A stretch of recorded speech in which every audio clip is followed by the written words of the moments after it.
mi nombre es Daniel Calagua y quisiera compartir con ustedes la herramienta de sitios contaminados en el marco del Decreto Supremo 002-2013 MINAM.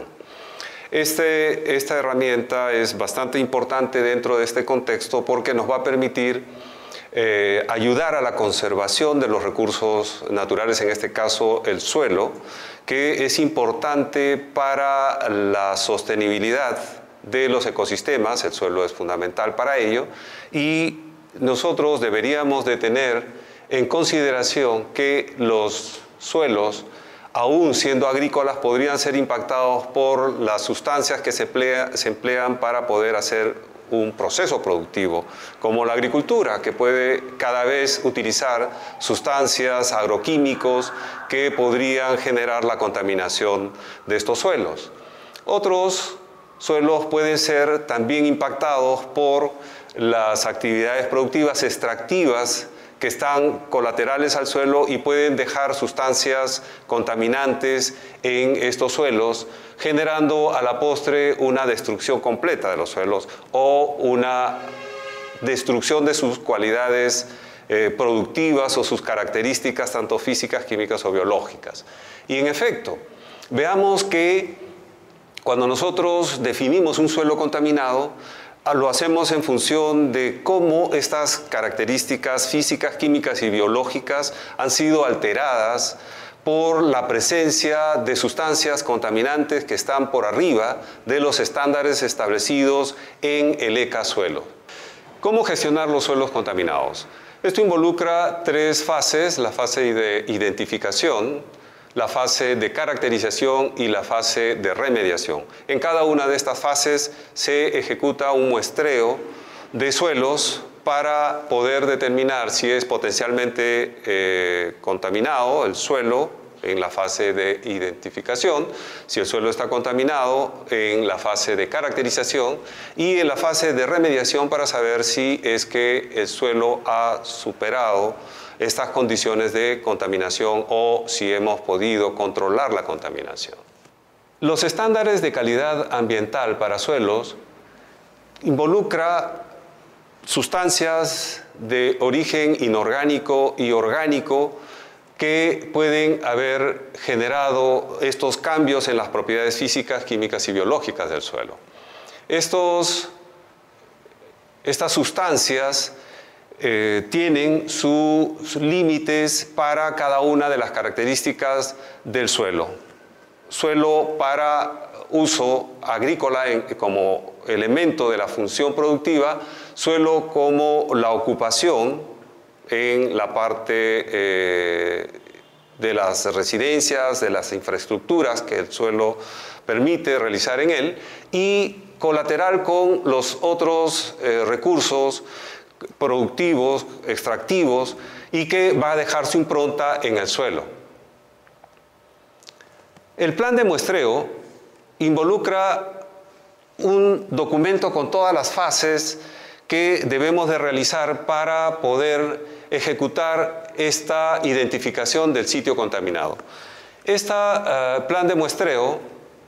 define el área potencial de interés, fija los objetivos del plan de muestreo, define los tipos de muestreo y determina la densidad y los puntos de muestreo. Asimismo, establecen los diferentes procedimientos que debemos de realizar en campo,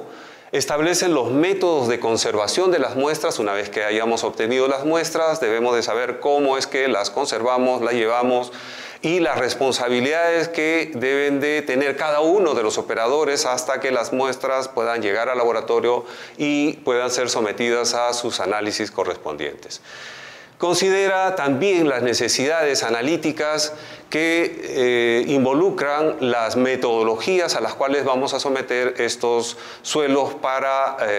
determinar los analitos que están considerados en los estándares de calidad ambiental para suelos. El contenido del plan de muestreo, entonces,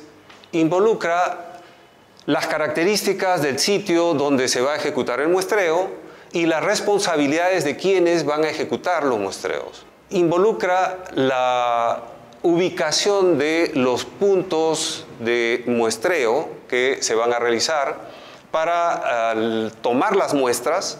y también los instrumentos que se van a utilizar para la toma de las muestras. El muestreo de suelo involucra la maquinaria, los instrumentos que se van a utilizar para la toma de muestras. En este caso estamos observando una perforación para tomar muestras en profundidad y en esta gráfica también nos permite ubicar los puntos de muestreo que nosotros podemos seleccionar dependiendo de la sustancia contaminante y las características del suelo para saber cómo es que se ha distribuido la contaminación y cuál sería la pluma de contaminación. Cuando hablamos de pluma de contaminación estamos hablando de cómo se distribuye este contaminante en el suelo a través de las mismas características del suelo, si es que es miscible, si es que el suelo permite su distribución en profundidad. Entonces el plan debe contener la información básica del sitio contaminado, definir las responsabilidades y el número de puntos a muestrear, la sustentación y ubicación de los puntos de muestreo, las estrategias y el tipo de muestreo a emplearse, las técnicas, los equipos, los instrumentos, los resultados de levantamiento de la información, el tipo y características de conservación y las medidas de seguridad. Es importante señalar que aquí debemos de hablar de la cadena de custodia, que es justamente el involucramiento de los actores en la responsabilidad de cada una de las fases, es decir, desde el momento en que se toma la muestra, cómo se envasan, quiénes son los que toman estas muestras, quiénes conducen estas muestras hasta el laboratorio, de tal manera que haya una seguridad de que las muestras tomadas corresponden a una clave y que esa clave va a ser la que va a dirigir la numeración y el seguimiento de estas muestras en el laboratorio para tener los resultados correspondientes y la interpretación de esos resultados al final.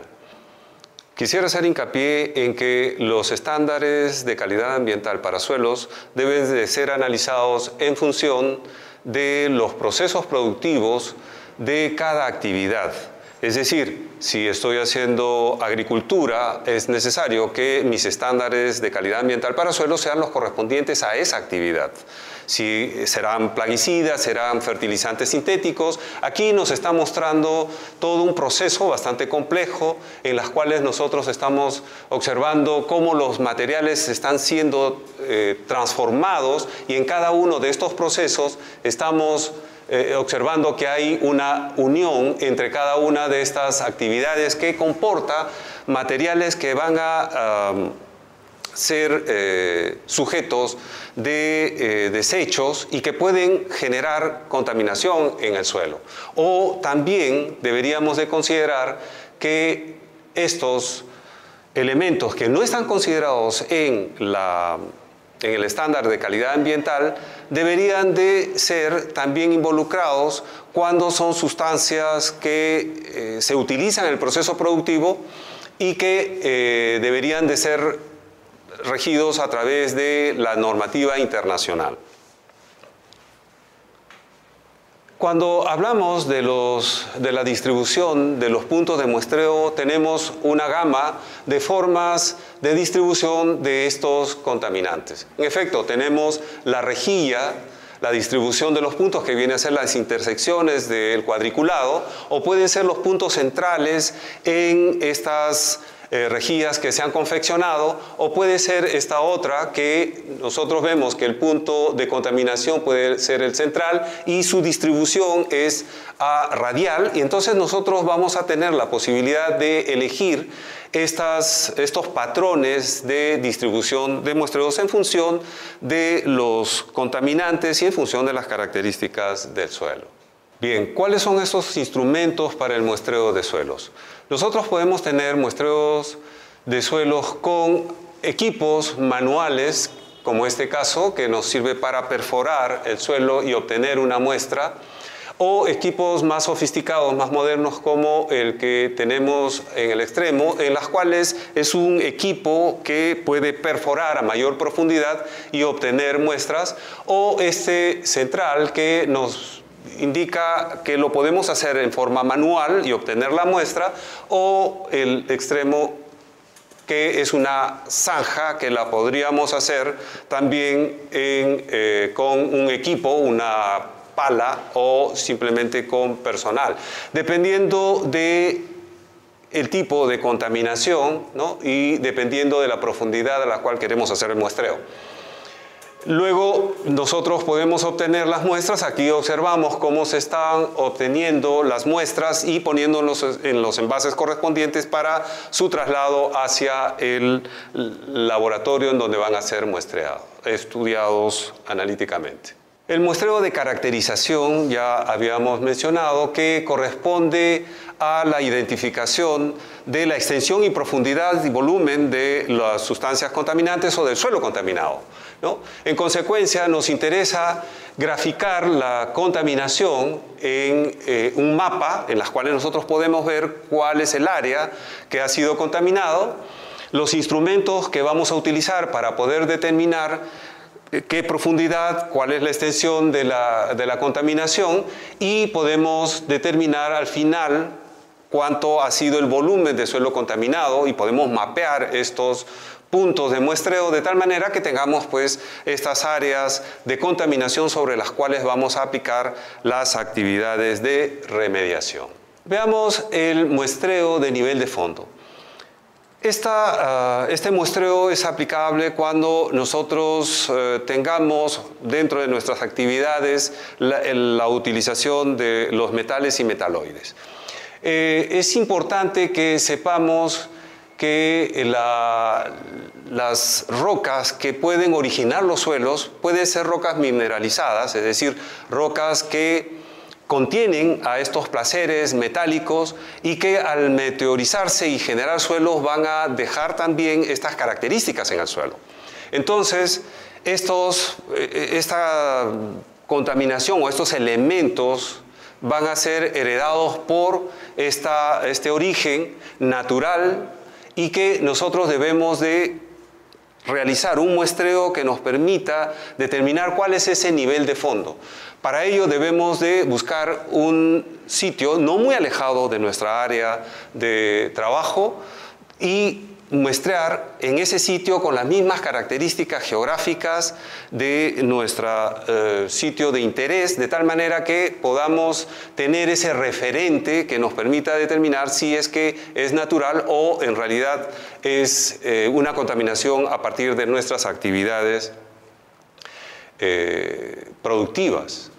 Al final, entonces, nosotros vamos a tener nuestro mapa con los sitios contaminados, con los niveles de contaminación, con las áreas de contaminación, a partir de la cual vamos a plantear nuestras actividades de remediación y